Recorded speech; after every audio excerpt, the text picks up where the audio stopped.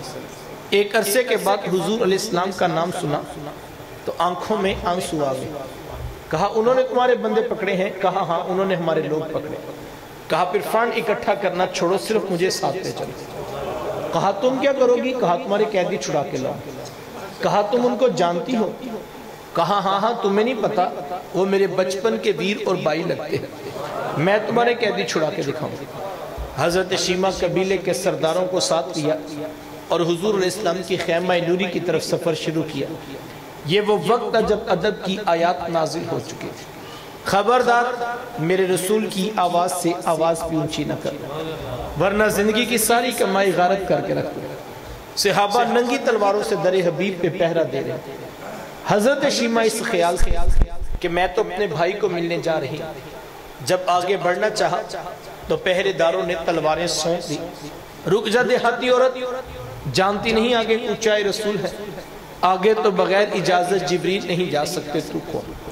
روایت میں آتا ہے جب راستہ روک دیا گیا، تلواریں سونپ دی گئیں، تو حضرت شیمہ نے یوں ہاتھ سے تلوار کو جھٹک کے کہا خلو سبیلی وعلمو انا اخت نبی، کہا میری راہیں چھوڑ دو، جانتے نہیں میں تمہارے نبی کی باجی اور بہن لگتی ہوں۔ یہ آواز کانوں میں پڑی، صحابہ کی آنکھوں پر پلکوں کی چلمنے آ گئی، نگاہیں نیچی کر لی، تلواریں پیچھے ہٹا لی۔ حضرت شیمہ پورے پروٹوکول سے حضور علیہ السلام کے خیمہ نوری میں داخل ہوئی۔ میرے حضور جب دور سے بہن کو آتے دیکھا، حضور اٹھ کر استقبال کیا، مرحبا خوش آمدید پیش کرتے ہوئے فرمایا میری بہن آج کدھر کو آنا ہوا؟ عرض کی حضور آپ کے بندوں نے ہمارے کچھ لوگ پکڑ لیے ہیں، میں ان قیدیوں کو چھڑانے کے لیے آئی ہوں۔ سنو بھائیو، اللہ کے رسول نے کیا ارشاد فرمایا؟ حضور میں میری بہن تو نے آنے کی زحمت کیوں گوارا کی؟ تو گھر بیٹھے بھی پیغام بھیج دیتی، میں محمد تیرے کہنے پہ ہی ساروں کو چھوڑ دیتا۔ زمانے کو عملاً بتایا دروازے پر بہن کا آنا کتنا معتبر ہوتا ہے۔ پھر چند جوڑے، کچھ گھوڑے، بہت سارا ساتھ اور میرے بہن کو چھوڑنے کے لیے دروازے پر تشریف لے آئے۔ صحابہ نگاہیں نیچی کیے، محبوب علیہ السلام کے ادب میں کھڑے تھے کہ حضور میں صحابہ میں جب بھی قیدی چھوڑا کرتا ہوں پہلے تم سے مشاورت کیا کرتا ہوں، آج پہلا موقع ہے، میں قیدی بھی چھوڑ رہا ہوں اور میں نے مشورہ بھی نہیں۔ آپ مالک کل کائنات ہیں، آپ جو چاہیں آپ کریں، ہم کون ہوتے ہیں بلا درمیان میں مشورہ دینے والے؟ لیکن حضور جی اتنا تو بتائیے آج کون سی خاص بات تھی کہ آپ نے مشورہ بھی ضروری نہیں سمجھا؟ حضور میں صحابہ آج میرے دروازے پر میری بہن آگئی تھی، اور جب بہنیں دروازے پہ آ جائیں اللہ کا رسول انہیں خالی نہیں موڑا کرتا۔ زمانے کو عملاً بہن کا رشتہ میرے محبوب علیہ السلام کی دہلیز سے ملا ہے۔ توجہ چاہوں گا، جس دور میں بیٹی ذبح کی جا رہی تھی، جس دور میں بہن زندہ درگور کر دی جاتی، جس دور میں ماں جیسا رشتہ بھی منڈیوں اور بازاروں میں بک جاتا، اس دور میں بیوی کی کیا حیثیت ہوگی؟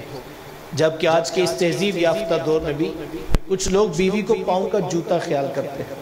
یہ زمانہ جاہلیت کی باتیں ہیں۔ آقا کریم علیہ السلام نے ازواج مطہرات کے ساتھ جو حسن سلوک کی داستانیں رقم کی ہیں، زمانہ ان کی مثال نہیں دے سکتا۔ کسی کو میرے حضور حمیرہ کہہ کے پکارتے ہیں،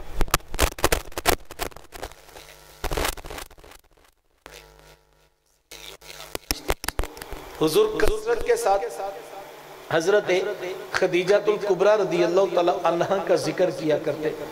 حضرت سیدہ عائشہ صدیقہ رضی اللہ تعالیٰ عنہ فرماتی ہیں کہ میرا جو ان سے رشتہ تھا ایک دن میری زبان سے بے ساختہ نکل گیا کہ حضور اللہ نے آپ کو بہتر ازواج عطا کر دی اور آپ ابھی تک اس بوڑھی عورت کا ذکر نہیں بھولے۔ فرماتے پھر حضور کے چہرے پر جلال آ گیا اور حضور میں اے عائشہ مجھے خدیجہ کے بارے تکلیف نہ دو۔ جب پورے مکے نے میرا انکار کیا تھا ایک خدیجہ تھی جس نے میرا اقرار کیا تھا۔ کہا میں انہیں کیسے بلا سکتا ہوں جب زمانہ میری مخالفت کر رہا تھا۔ خدیجہ اس وقت بھی میرے سے محبت کی دعوے دار تھی۔ فرماتے پھر میں نے ہمیشہ محبتوں کا ہی اظہار کیا اور یہی حضرت خدیجہ الکبریٰ رضی اللہ تعالی عنہا ہے۔ جب ان کا وقت آخر قریب آیا تو حضرت سیدہ فاطمہ الزہرا رضی اللہ تعالی عنہا کو بھیجا اور کہا بیٹا جاؤ جا کر حضور علیہ السلام سے چادر رحمت مانگ لو۔ سیدہ حاضر خدمت ہوئی اور آ کر عرض کی میری والدہ چادر مانگ رہی ہیں۔ آقا کریم علیہ السلام نے چادر بھی اتار کر پیش کر دی اور ساتھ فرمایا کہ بیٹا اپنی والدہ سے پوچھو یہ چادر کیا کرنی ہے۔ یہ کہتے کہتے میرے حضور بھی ساتھ تشریف لے آئے اور حضور میں خدیجہ آپ نے چادر کیا کرنی ہے۔ عرض کی حضور مجھے جو بخار ہے لگتا یوں ہے کہ جان لیوا ثابت ہوگا، میری آرزو یہ ہے کہ مجھے کفن ملے تو آپ کی چادر رحمت میں ملے۔ حضور علیہ السلام نے چادر بھی اتار کر پیش کر دی اور ساتھ تاریخ ساز جملہ ارشاد فرمایا خدیجہ آپ نے تو صرف چادر مانگی ہے، لو آرتی جلدی لآتے تکی، اگر آپ مجھ محمد سے میری جلد بھی مانگ لیتی میں وہ بھی اتار کے پیش کرتا۔ زمانے کو رشتوں کا تقدس میرے محبوب علیہ السلام کی دہلیز سے ملا ہے۔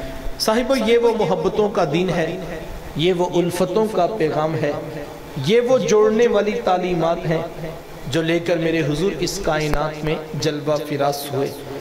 ہمیں جوڑنے کی ہی تاکید کی گئی، لیکن آج ہم دیکھیں ہم کس جگہ پہ کھڑے ہیں۔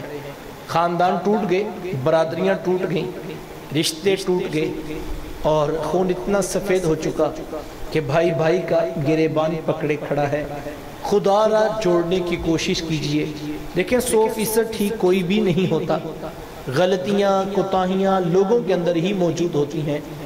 ہمیں لوگوں کی غلطیوں کو معاف کر دینے کا مزاج پیدا کرنا چاہیے۔ اللہ کے نبی صلی اللہ علیہ وآلہ وسلم جب بھی کسی شخص سے کوئی غلطی ہوتی میرے حضور سے معاف کر دیتا۔ دیکھو آج ہمارے ہاں بلڈ پریشر، شوگر، یہ کیسے کیسے مرض آگے، تو اس کی ایک بڑی وجہ یہ بھی ہے کہ ہم لوگوں کو معاف کر دینے کا مزاج نہیں سیکھا۔ جو لوگوں سے انتقام لینے کی آگ میں جل رہا ہوتا ہے وہ سمجھ رہا ہوتا ہے میں کسی کو تکلیف پہنچا رہا ہوں، در حقیقت محسوس کرے تو خود کو بے سکون کیا ہوا ہے، اور یہ کسی کے لیے بہت بڑی چیز ہے کہ وہ خود بے سکون ہو چکا، سارا دن ساری رات اس کو ایک ہی بس پریشانی ہے میں کسی کو نیچا دکھانا، وہ اس تگ و تاز میں اس پریشانی میں کہ میں کسی کو نیچا کر دوں گا، جبکہ یہ اللہ کا فیصلہ ہے وَتُعِزُّ مَن تَشَاءُ وَتُذِلُّ مَن تَشَاءُ، وہ جسے چاہتا ہے رسوا کر دیتا ہے، جسے چاہتا ہے وہ عزت عطا کرتا ہے، یہ اسی کے فیصلے ہیں۔ تو ہمیں اس کھیل سے نکل آنا چاہیے، معاف کر دینے کی عادت کو اختیار کیجیے، جوڑنے کی کوشش کیجیے، صلح کر لینے کا حوصلہ پیدا کیجیے۔ اور میں ایک حدیث آپ کو سناتا ہوں، اور جس حدیث کے بارے میں اکثر کہتا ہوں کہ ایک ایسی حدیث ہے کہ جس پر سارے جھگڑے ختم کیے جا سکتے ہیں، اتنی بڑی بشارت ہے اس ایک حدیث کے اندر۔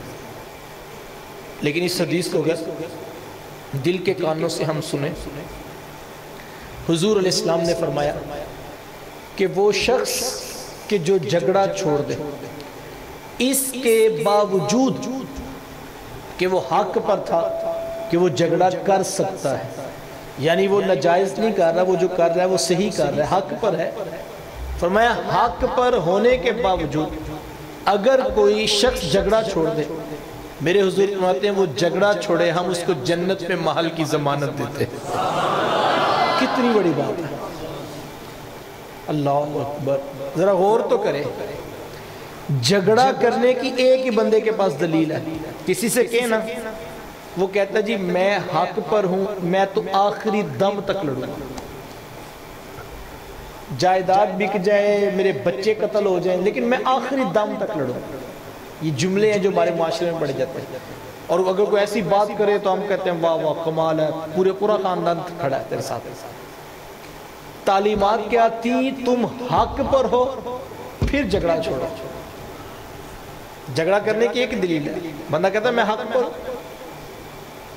میرے حضور کی ذرا تعلیمات پہ غور کرو. جس دلیل پہ بندے نے کھڑے ہونا تھا جھگڑا کرنے کے لیے, میرے حضور نے وہیں سے تعلیم دی, تو جھگڑا چھوڑ, ہم تجھے جنت میں محل عطا کرتے ہیں. یہاں دو باتیں ہیں. پہلی بات, ہم نے دیکھا ہے کہ خاندانوں میں, برادریوں میں جب دو بندوں میں اختلاف ہو جائے, جھگڑا ہو جائے, لڑائی ہو جائے, اس کی عمومی طور پر زیادہ تر دیکھا گیا وجہ پیسے ہوتے ہیں, جائیداد ہوتی ہے, زمین ہوتی ہے. ایک شخص نے مثال کے طور پر دو بھائیوں میں, دو دوستوں میں جھگڑا ہو گیا, ایک نے ₹1,00,000 دینا ہے, دوسرے نے واپس لینا ہے. اب جس نے $1,00,000 وصول کرنا ہے وہ چھوڑنے کے لیے تیار نہیں, جس نے دینا ہے وہ کہتا ہے بھائی ہوتے تو دے دیتا, میری پوزیشن ہی کہ میں $1,00,000 دے سکوں. اب ایک ڈیڈ لاک سا کریٹ ہو گیا ہے, کوئی شخص جو ہے صلح کرنا نہیں چاہتا. لوگ بھی چاہتے ہیں صلح ہو جائے, جس کو کہتے ہیں یار تو چھوڑ دے, وہ کہتا ہے بھائی میرے حق کے سچ ہے, میں کیوں چھوڑ دوں. جس کو کہتے ہیں تو نے لیے ہیں چل یار تو واپس, وہ کہتا ہے بھائی ہوتے تو میں دے دیتا. اب کریں کیا, جو بیٹھے ہیں وہ پریشان ہیں. اگر کوئی صلح کروانے کے لیے آگے بڑھے تو ہم نے بعض کا دیکھا ہے کہ جس نے لینے ہوتے ہیں وہ کہتے ہیں بھائی 1,00,000 آپ دینا, آپ کو اتنا شوق ہے نا صلح کرنا, آپ 1,00,000 دے میں صلح کر لیتا. جو بڑا شخص ہوتا ہے, بڑے دل والا ہوتا ہے, اللہ نے وسعت دی ہوتی ہے. ہم نے خاندانوں میں دیکھا, وہ کہتا ہے اچھا 1,00,000 اگر میں دوں تو صلح کرتے ہو, تو وہ کہتا ہے ٹھیک ہے میں کر لیتا ہوں, مجھے تو 1,00,000 چاہیے نا. تو ہم نے دیکھا ہے کہ بڑا درمیان میں بیٹھتا ہو, کہتا ہے بھئی اس کا 1,00,000 میرے ذمہ صلح کرو. اب اگر وہ ہٹنا بھی چاہے تو برادری نہیں ہٹنے دیتی. وہ کہتے ہیں نہیں میں ایدے کو نہیں لانا ہے, وہ کہتے ہیں نہیں, اب تم نے بات کی ہے, اب تمہیں 1,00,000 مل رہا ہے, کوئی بھی دے, تم صلح کرو. توجہ چاہوں گا, میں نے دیکھا ہے 1,00,000 کے بدلے کوئی 1,00,000, بلکہ بعض کا بندہ کہتا ہے یہ 1,00,000 بھی نہیں آنا, 50,000 ہی پکڑ لو, یہی بچا تھا. بندہ اس پوزیشن میں نہیں ہے کہ اگلے 10 سالوں میں تم پیسے دے سکتے. 1,00,000 کے بدلے کوئی 1,00,000 دے نا, لوگ صلح کر لیتے ہیں. میرے حضور میں 1,00,000 کے بدلے 1,00,000 نہیں. کسی کا جھگڑا ہوگا کتنا بڑا ہوگا, 1,00,000 کا, کروڑ کا, ارب کا, خرب کا. میں کہتا ہوں یار کسی کا 7 بر اعظموں کا بھی جھگڑا ہونا, میرے حضور اس سے بڑی بات کر رہے ہیں, تو جھگڑا چھوڑ, ہم تجھے جنت پہ محل دلوا دیں گے. اللہ اکبر. اور 7 بر اعظم بیچ کے جنت کا انچ نہیں خریدا جا سکتا. اتنی بڑی بشارت کہ تو جھگڑا چھوڑ, ہم تجھے جنت میں محل کی ضمانت دیتے ہیں. تو کتنا نادان ہوگا وہ پھر بھی جھگڑا نہ چھوڑے. اللہ اکبر. اور دوسری بات, عقل یہ کہتی ہے جو شخص زیادتی کر رہا ہے اس کو سمجھایا جائے. دو بھائیوں میں اختلاف ہے, دو بندوں میں اختلاف ہے, جو بندہ حق پر ہے آپ اگر اس کو سمجھانے کے چالی آپ کی, وہ کہتا ہے بھئی میں تو حق پر ہوں, آپ نے اگر سمجھانا ہی ہے تو اس کو سمجھائیں. جو ظلم کر رہا ہے, جو زیادتی کر رہا ہے, میرا تو حق کا سچا بنتا ہے. عقل کہتی ہے کہ جو حق پر ہے اس کو نہیں, جو ظالم ہے اس کو سمجھاؤ, جو زیادتی کر رہا ہے اس کو سمجھاؤ. اس حدیث میں اگر آپ دیکھیں تو میرے حضور جو حق پر ہے اس سے بات کر رہے ہیں. جو حق پر ہے اس کو کہا نا کہ تو جھگڑا چھوڑ, ہم تجھے جنت میں ضمانت دیتے ہیں. عقل کہتی ہے جو ظالم ہے, جو زیادتی کر رہا ہے, جو ناحق جھگڑا بڑھا رہا ہے, اس کو سمجھایا جائے. ظاہری بات جب جھگڑا ہوتا ہے دو بندے, ایک حق پر ہوتا ہے, ایک ناحق ہوتا ہے, ایک ظالم ہوتا ہے, دوسرا مظلوم ہوتا ہے, ایک شخص زیادتی کر ہوتا ہے, دوسرے پر زیادتی ہو رہی ہوتی ہے. عقل کہتی ہے کہ جو زیادتی کر رہا ہے, ناحق کر رہا ہے, ظالم ہے, اس کو سمجھاؤ. اس حدیث پہ اگر آپ دیکھیں تو میرے حضور جو حق پر ہے نا اس کو سمجھا رہے ہیں اور اس کو فرما رہے ہیں کہ تو جھگڑا چھوڑا. عقل کہتی ہے دوسرے کو سمجھانا چاہیے. دو باتیں اس حدیث میں میرے حضور اس سے خطاب کر رہے ہیں جو حق پر ہے, اس کو فرما رہے ہیں آپ جھگڑا چھوڑو, ہم تجھے جنت میں محل کی ضمانت دیں. توجہ چاہوں گا, لگتا یوں ہے کہ جو زیادتی کر رہا ہے میرے حضور اس سے ناراض ہی اتنے ہیں, اس سے بات بھی نہیں کر رہے. جو زیادتی کر رہا ہے میرے حضور اس سے کلام نہیں کر رہے. جو حق پر ہے اس کو کہا جا رہا ہے آپ جھگڑا چھوڑ دو, ہم تمہیں جنت میں محل کی ضمانت دیں گے. جھگڑا چھوڑنے کا مزاج پیدا کریں. دیکھو اس دنیا سے کوئی کچھ نہیں لے کر گیا, ہم خالی ہاتھ آئے تھے, ہم نے خالی ہاتھ ہی واپس جانا. یہ چند سانسیں ہمارے پاس امانت ہیں, اور اگر ہم یہ کسی کے کام نہیں لا سکیں گے تو یہ ختم ہو جائیں گے. دیکھو یہ زندگی چھوڑ کے جانی ہے, یہ دنیا چھوڑ کے جانی ہے. مثال لیجئے گا, زندگی کی مثال اہل علم نے کہا یہ پگھلتی ہوئی برف ہے. آپ کے پاس برف ہے, آپ کا پانی کا گلاس ٹھنڈا ہے, اگر آپ کسی کو نہیں دیں گے تو یہ برف پھر بھی پگھل جانی ہے. آپ سنبھال کے رکھیں, میں نے دو بھائیوں کا گلاس ٹھنڈا نہیں کرنا, میں نے بھتیجے گرم پانی پیے, آپ کی برف پگھل رہی ہے. اگلا اپنا گلاس ٹھنڈا ہو گیا, اپنے بچوں کا ٹھنڈا ہو گیا, جلدی جلدی یہ کسی کے گلاس میں ڈال دو, کسی اور کا بھی ٹھنڈا ہو جائے گا. یہ زندگی کی مثال ہے, یہ زندگی کی سانسیں ہیں. اللہ نے وسعت دی ہے, کاروبار دیا ہے, روزگار دیا ہے, دولت دیا ہے, خود بھی کھا رہے ہو, بچے بھی کھا رہے ہیں. بس یہ نہیں کہ ادھر ہی جمع کرنا شروع کر دو, یہ پگھل جائے گی, لمحہ نہیں لگے گا, دوبارہ موقع نہیں ملنا. کل جب بندہ اللہ کے حضور آئے گا, وہ کہے گا مالک مجھے ایک موقع دے دے, میں دنیا پہ واپس جاتا ہوں, میں تیرے سے وعدہ کرتا ہوں فَأَصَدَّقَ وَأَكُمْ مِنَ الصَّالِحِينَ, میں بڑے صدقے کروں گا, میں بڑی نیکیاں کروں گا. وَأَكُمْ مِنَ الصَّالِحِينَ, میں نیکوکاروں کے ساتھ ہو جاؤں گا. مجھے ایک موقع دے دے, میں واپس جانا چاہتا ہوں, اور میں صدقہ بھی کروں گا, نیکی بھی کروں گا, میں نیکوکاروں کے ساتھ ہی رہوں گا.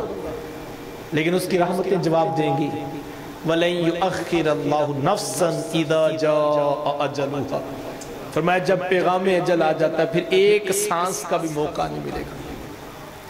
ہمیں جلدی جلدی نیکی کرنی ہے, وقت بہت تھوڑا ہے. جلدی جلدی سلو کرنی. کتنے لوگ ہیں, میں نے قبروں پہ لوگوں کو روتے دیکھا, وہ کہتے تھے یار پتہ ہی نہیں تھا کہ بھائی نے اتنی جلدی چلے جانا, پتہ ہوتا میں اس سے سلو کر لیتا, پتہ ہوتا باپ نے اتنی جلدی رخصت ہو جانا ہے میں معافی مانگ لیتا. تو سلو کر لینے کا حوصلہ پیدا کر لیں, معاف کر دینے کی عادت کو اختیار کر لیں, کچھ جو ممکن ہے وہ کرنے کا مزاج پیدا کریں. وقت بڑی جلدی سمٹ جائے گا اور ختم ہو جائے گی کہانی, اور معاف کر دینے کا مزاج پیدا کیجئے.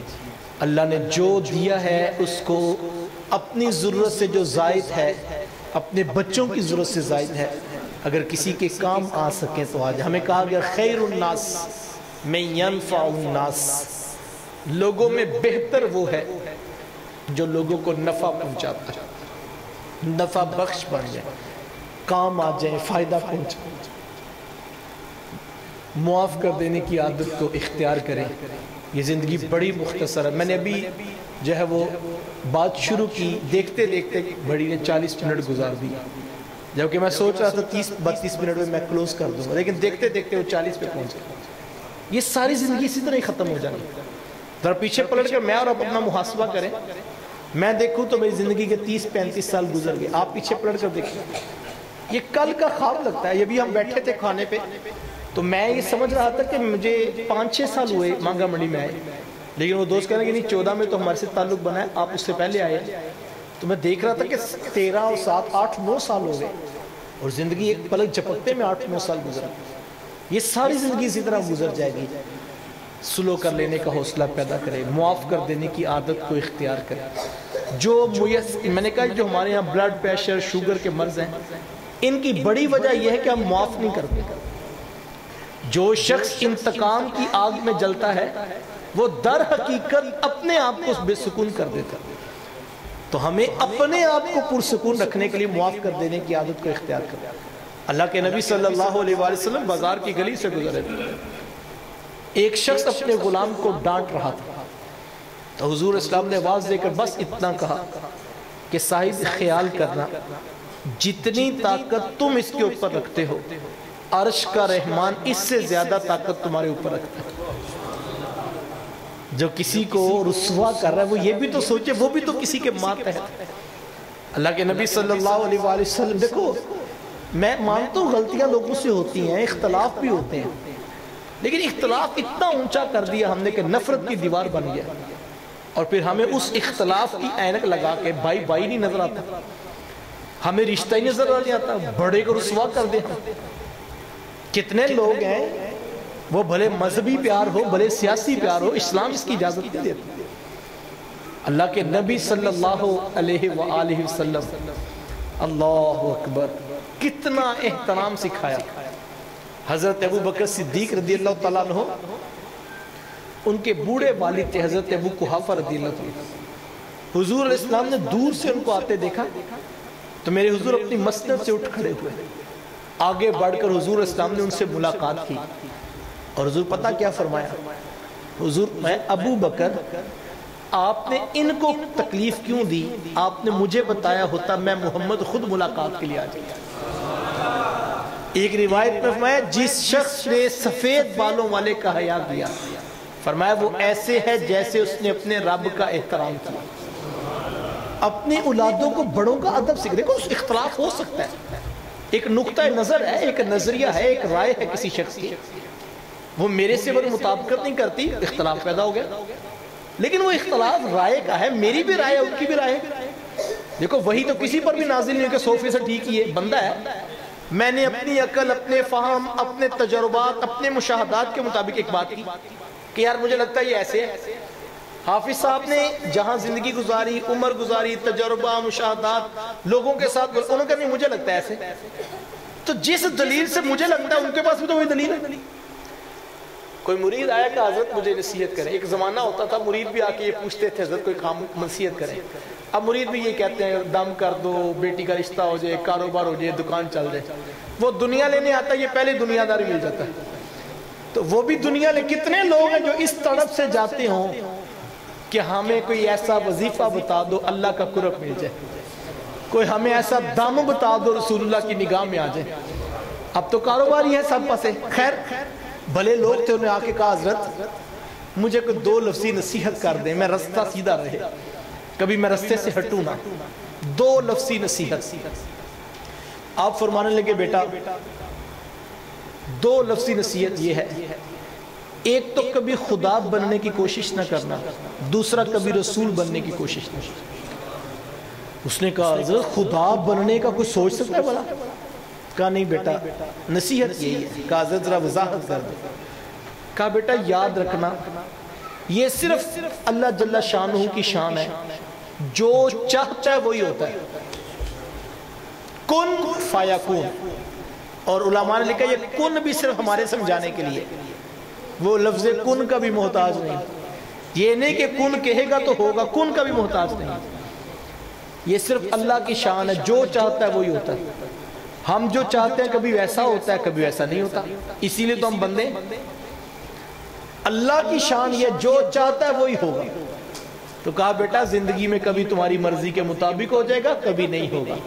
کبھی یہ نہ کہنا جو میں نے چاہ لیا بس وہی ہو جائے, ایسا نہیں ہوگا. اس نے کہا حضرت سمجھ آگے بات, لیکن حضرت یہ رسول نہ بننا اس کا کیا مطلب؟ سنیے گا جواب. مجدد پاک فرمانے لگے بیٹا یہ صرف رسول کی شان ہے, جو ان کی بات کا انکار کرے گا وہ کافر ہو جائے گا. اس سے نیچے کبھی یہ شان کسی کو نہیں مل سکتی. یہ نہ ہو لوگ تمہاری بات کا انکار کریں اور تم کو کافر ہو گئے, ایسا کبھی نہ کرنا. یہ صرف رسول اللہ کی شان. جو ان سے اختلاف کرے گا, جو ان سے ٹکرائے گا, جو ان کی بات کا رد کرے گا, جو اپنی عقل کے بل بوتے پہ حدیث کا انکار کرے گا, کہا یہ صرف رسول اللہ کی شان ہے, جو ان کی بات کا انکار کرے گا وہ کافر ہو جائے گا. تو بندے ہیں, بندوں کی باتوں کا احترام کر لیجئے. کسی کو آپ کی بات سمجھ نہیں آتی, کتنوں کو تو میری بھی نہیں آتی ہوگی, تو لازمی تو نہیں میں بزد ہو جاؤں. رشتہ داروں میں, خاندانوں میں بڑوں کا ادب پیش نظر ہے. آخری بات سنا دوں, مجلس رسول لگی ہے, صحابہ بیٹھے. اللہ کے رسول صلی اللہ علیہ وسلم نے سوال پوچھا کہ صحابہ وہ کون سا درخت ہے جس کی مثال مومن کسی ہے؟ صحابہ فرماتے ہیں ہم جنگل کی جڑی بوٹیوں کی طرف غور کرنے لگے. تو کسی شخص نے بھی جواب نہ دیا. تو اللہ کے رسول صلی اللہ علیہ وسلم نے خود ہی وقفہ سکوت توڑا اور حضور میں صحابہ وہ درخت تو کھجور کا درخت ہے. مجلس برخاست ہوگی, لوگ اٹھ کے گھروں کو چلے گئے. گھر بیٹھے ابن عمر رضی اللہ تعالیٰ, حضرت عمر رضی اللہ تعالیٰ کے بیٹے پوچھتے ہیں ابا جی آج صبح حضور اسلام کی محفل سجی تھی نا؟ کہا ہاں بیٹا. تو کہا حضور اسلام نے ایک سوال بھی پوچھا تھا؟ کہا ہاں بیٹا. حضور نے سوال پوچھا تھا تو کہا اس کا جواب؟ کہا بیٹا اس وقت تو جواب کسی کے ذہن میں نہیں آیا, ابن عمر رضی اللہ تعالیٰ عنہ عرض کرتے ہیں ابا جی اللہ کی قسم مجھے جواب آتا تھا، مجھے جواب آتا تھا۔ حضرت عمر رضی اللہ عنہ کی آنکھوں میں چمک آ گئی، کہا بیٹا اگر آپ کو جواب آتا تھا تو آپ نے جواب دیا کیوں نہیں؟ ابن عمر عرض کرتے ہیں ابا جی میں نے صرف یہ دیکھا کہ مجلس میں جب ابو بکر و عمر جیسے لوگ خاموش بیٹھے ہیں، ابن عمر تمہیں بھی چپ رہنا چاہیے، بڑوں کا ادب تھا، میں خاموش رہا۔ اللہ اکبر۔ آج ہم دیکھیں ہم کام کریں، باپ کی عمر سے بھی بڑا شخص ہوتا ہے لیکن لوگ کھڑے کھڑے اس کو رسوا کر دیتے، ادب سینوں سے ختم ہوتا جا رہا ہے۔ ہم 4 لفظ کیا پڑھ گئے، ہم نے کسی کو کچھ سمجھنا ہی نہیں چاہیے۔ مجھے اچھی طرح یاد ہے جب میں پہلے دن مدرسے میں گیا تو وہاں پر میں نے ایک منظر دیکھا جو آج تک نہیں بولتا۔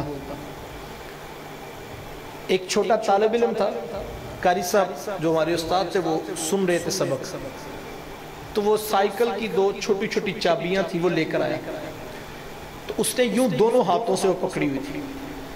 تو میرے ذہن میں سوال تھا کہ یہ چابیوں کا تو اتنا وزن ہی نہیں ہے، یہ تو ایسے ایک ہاتھ سے اٹھائی جا سکتی، یہ اتنی دیر سے ایسے کیوں بچہ کھڑا ہے؟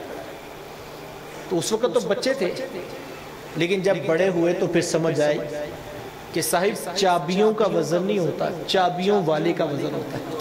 یہ کسی عام شخص کی چابیاں تھوڑی ہیں، یہ اس شخص کی سائیکل کی چابیاں ہیں جو ہمیں اللہ کا قرآن سکھا رہا ہے۔ اساتذہ کا ادب، بڑوں کا ادب، چچا تایا کا ادب، اس کو کبھی پامال نہ ہونے دیں۔ اختلاف ہو سکتا ہے، میں نے کہا یہ ساری بات میں اس پہ کہا، اختلاف کو قبول کریں۔ بھئی ایک رائے آپ کی ہے، ایک چچا کی رائے، ایک رائے آپ کی ہے، ایک تایا کی رائے، ایک رائے آپ کی ہے، ایک بھتیجے کی رائے، لیکن اس کا یہ مطلب تو نہیں اب وہ بھتیجا نہیں رہا، اب وہ چچا نہیں رہا، اس کا ادب ختم ہو گیا۔ آپ اپنی بات کر سکتے ہیں، آپ کہہ سکتے ہیں چچا جی مجھے آپ کی بات میں جو ہے وہ یہ والا پوائنٹ سمجھ نہیں آیا، میرے خیال ہے یہ ایسے، بات ختم۔ لیکن یہ کیسی عجیب بات ہے کہ ہم اتنا رد کریں اور اس کا ادب بھی چھوڑ دیں اور پھر اس سے اسلام لینا بھی چھوڑ دیں، چونکہ اس نے ہماری بات نہیں مانی۔ تو پھر بات کیا سمجھ آئی؟ کہا تھا نا بیٹا رسول بننے کی کوشش نہ کرتا۔ تو مجھے اور آپ کو اس بات پہ غور کرنا ہوگا، اور خاندان کے برادری کے وہ رشتے ہیں، اور یہ کوئی عام بات نہیں ہے۔ وَاتَّقُوا اللَّهَ الَّذِي تَسَاءَلُونَ بِهِ وَالْأَرْحَامَ، اللہ قرآن میں فرماتا ہے اللہ سے ڈرو، اللہ تم سے کل ان رشتوں کے بارے میں پوچھنے والا ہے۔ تو کل ان رشتوں کے بارے میں پوچھا جانا، یہ تیرا چچا لگتا تھا، یہ تیرا تایا لگتا تھا، تیرے پہ لازم تھا کہ تو بڑوں کا ادب کرتا۔